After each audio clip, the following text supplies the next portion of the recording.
when everybody said you need to buy a midsize sedan, that's the hot segment, and then crossovers came and said, get out of here, you're dumb and I don't like you. Well, there are still good midsize sedans out there. Case in point is this car right here behind me. And no, it is not called the all-new Kia Optima. Instead, this is the all-new Kia K5. The Optima name is dead. Long live the K5. Let's see if it's worth it.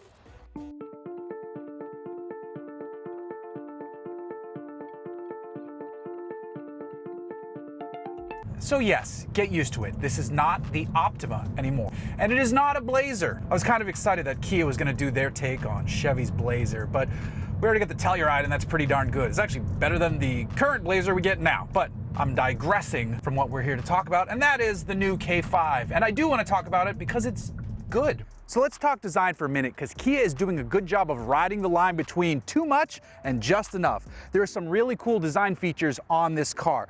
Look at this grille. It almost looks like a 3D printed aesthetic, and I really like the sharp cutoff for the nose. If you come around to the side here, there's some great design details in the headlights themselves, and I especially like this orange daytime running lamp treatment, which I think we first saw on the Telluride.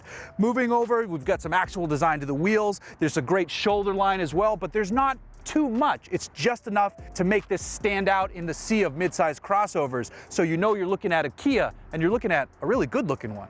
The only thing I'd change design-wise is I'd get rid of this chrome strip. I'd probably black it out. I do like how it wraps around the trunk area, but it would tie in more nicely on this GT line model into the rear deck lid spoiler if it was black as well. But that's it as far as me for design misses. This all-new K5 rides on a brand new platform, Kia's N3 platform. It is stiffer, it has a lower center of gravity, so that means it drives better. The handling on this is really well done. It's taken Kia some time, but their steering tuning has gotten to a really good place. It's been that way for the last few years, but prior to that, it wasn't great. I can tell you it is good. Ever since Stinger, it's been pretty darn good. The seats are comfortable. I like that the throttle pedal is floor hinged, which makes it a bit more comfortable on long drives, longer slogs. The seat feels good. The space for your left foot feels nice. There's plenty of room behind me. I do not need this seat all the way back. In fact, if I put this seat all the way back, my arms are fully extended. I'm 6'3", so I do not need to sit all the way back. I can sit much closer to the wheel, be comfortable, and give the people behind me tons of room, and then there's good room in the trunk as well. So everyone in here will be comfortable. This particular GT line, which gets the sporty looks of the upcoming GT but retains the base engine, this one here is fitted with the 8-inch screen, the standard screen. There's an optional 10.25-inch screen which blends itself seamlessly into the gauge cluster for a really cool effect. However, there is a downside to that gauge cluster. If you opt for that optional upgraded gauge cluster, you do not get wireless CarPlay and wireless Android Auto. You still get CarPlay and Android Auto, you just gotta be plugged in. This one is wireless, and there's a Qi wireless charging station right here, and it's really neatly designed to hold your phone in place nicely. Keep your hands away from it, just leave it alone. There is still a USB outlet up here if you need it, so don't fret, those of you who don't want to cut the cords. For a base engine, this is a pretty good one. This is a 1.6 liter turbocharged 4-cylinder engine, and it makes 180 horsepower and 195 pound-feet of torque.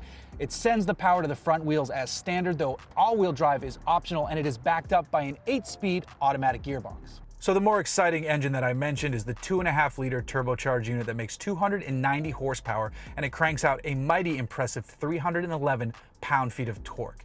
Kia says that's good enough to make the GT version of this run from 0 to 60 in 5.8 seconds. That higher power engine gets an 8-speed wet dual clutch transmission.